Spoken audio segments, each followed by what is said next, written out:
do what I do. I learned and I found, and I'm coming from the perspective of a trial lawyer, that you can't hold the buyer responsible, and that would have been the Europeans, without holding the sellers responsible.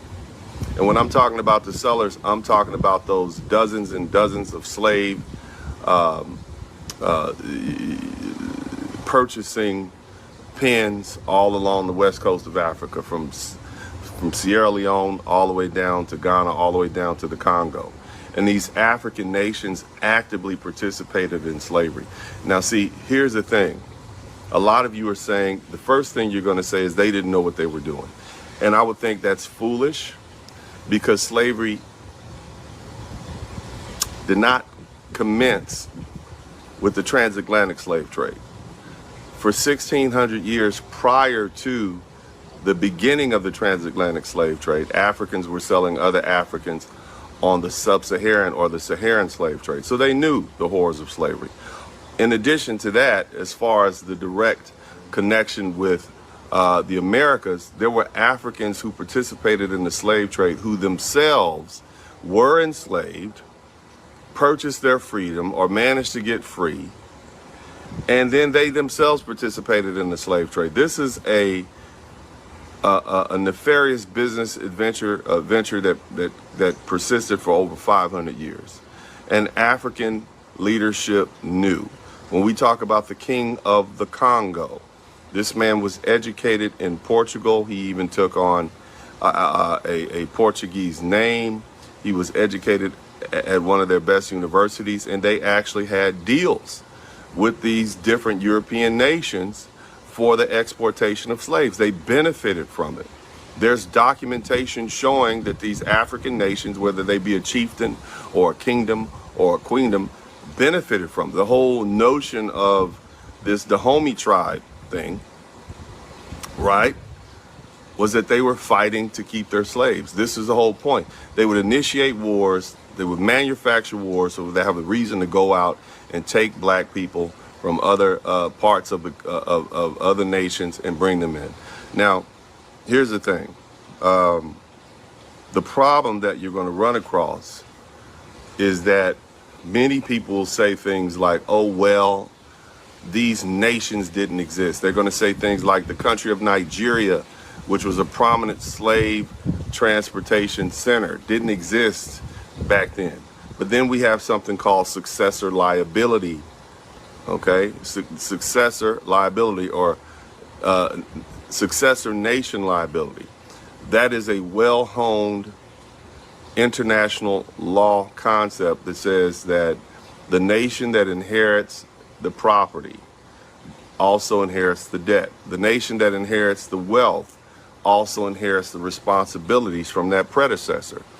And so for years, when I would argue this, in my discussions with why Africans should pay foundational Black Americans reparations, you had those those Pan-Africanists, those loyalists, who said, well, those nations didn't exist. And now, as we move forward in 2025, you have the you have the African Union demanding reparations from European nations that didn't exist at that time. Nations like France, their border has changed. Germany was just a conglomerate of a bunch of different cobbled together mini states, for lack of a better word. And so these nations didn't even exist. Europe was a conglomerate of kingdoms.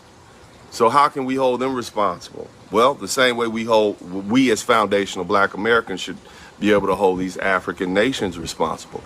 And I find it ironic, and now that we see that these African nations are saying, yeah, we want to get reparations for the redlining and the slavery and the slave trade and the punishment and the pain and the suffering that foundational Black Americans had to endure. Don't you find it ironic? Where are the Pan-Africans now? Where are the people who were so against my idea? Because as far as I know, I'm the first person who came up with the idea after doing the research to say, you know what, these African nations need to be sued, because we can't sue the purchaser without suing the seller. You don't put if somebody takes stolen goods, you don't just punish the person who received the stolen goods, you punish the thief. And the truth is, Africans, they participated heavily into that. And you have so many black Americans, so many foundational black Americans who romanticize Africa. And now you're finding that these folk care very little about you.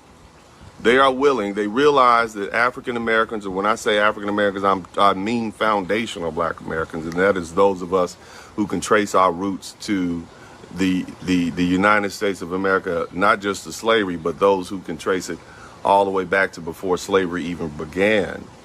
Now they want your money. They know that you have $1.9 million in spending power. They've taken it upon themselves to rename us Region 6. Region 6 of Africa.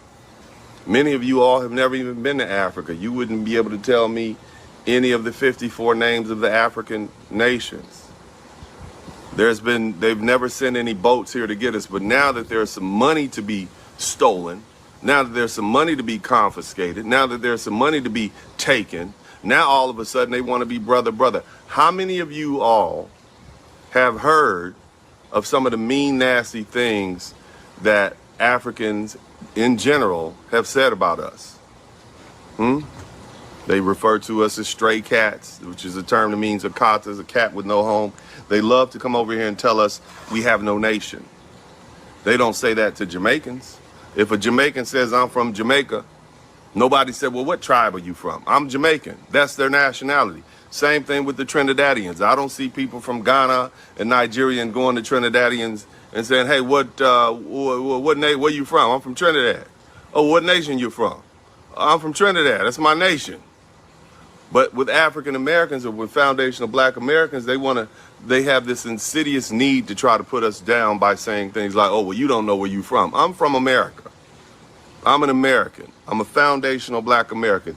And that sense of self-pride is what pushed me to look past any romanticized feelings that I may have developed about Africa and say, I have to put my people first. And that's what each one of my foundational black American brothers and sisters have to do. At this point, you have to pick a side, because these and those of us, the 35 million foundational black Americans, because I know there's 45 million black people in the United States, but at least 25% of them are first generation Africans, and another or first generation Africans and second generation Africans. They are not foundational black Americans. They just got here after the immigration bill was passed in 1965, which allowed them to come over here. Before that, there was no African migration from the motherland, period. So what I'm trying to say, you all, it's time for everybody to lock arms. When I'm talking about foundational black Americans, it's time for you to lock arms. They see nothing but an opportunity. They already sold us once. We already were an opportunity once for them to sell us into slavery. And now they want to take what's rightfully ours in the form of our reparations, something that we have had a slow, steady drumbeat going for nearly a century at this point. And now, I'm going to let you all get back to the reaction videos. I wanted to interject that. If you're enjoying this, make sure you like, subscribe to the channel. This is what we talk about over here on the Dennis Spurling podcast. Shout out to all my foundational black American brothers and sisters. I appreciate you. I am 100% all the way on your side. I got friends from all over the diaspora. But when push comes to shove, I line up with my people. And I think each and every one of you all should recognize that at this point, we need to be unified in ourselves so that they can't steal from us again. I'll be back in a minute. Y'all check this out. Shifting our focus now to Africa, where countries are uniting to demand reparations from their former colonizers. Yes, you heard that right. African leaders are meeting in Ethiopia this weekend to launch a new push for slavery and colonial reparations. As the African Union prepares for its 38th summit, the central topic will reportedly be a joint push for reparations. African leaders reportedly aim to define a unified vision for reparations, which includes financial compensation, a formal acknowledgement of historical wrongs, and comprehensive policy reforms. Well, the African Union's reparations agenda, adopted in 2023, seeks to address the lasting effects of slavery, as well as colonial exploitation of Africa's economic development and inequality. Beyond financial amends, the leaders are also expected to call for land restitution and the return of cultural artifacts that were looted during colonial rule. Discussions will also focus on combating economic inequality, racism, and Africa's marginalization in global affairs. But the push faces the risk of being stonewalled by former colonial powers, most of which have ruled out making amends for their historical wrongs. Many of Europe's leaders have opposed even talking about it. In Portugal, which enslaved more Africans than any other nation, far-right party Chega has proposed charging the president with treason for suggesting there might be a need for reparations. Then in Britain, right-wing populist Nigel Farage has said that Prime Minister Keir Starmer would be weak, and that is if he engaged in talks on this issue of reparations.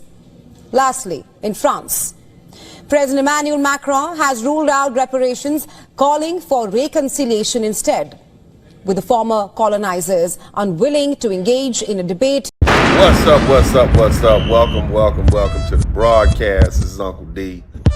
People wash their ass in the tub, Kamala Harris. You would tune in to Uncle D. Black man talk, pull up, homie, take a seat. Don't be a shadow watcher every day. You learn something, then you earn something. You let them know and drop some money in the plate.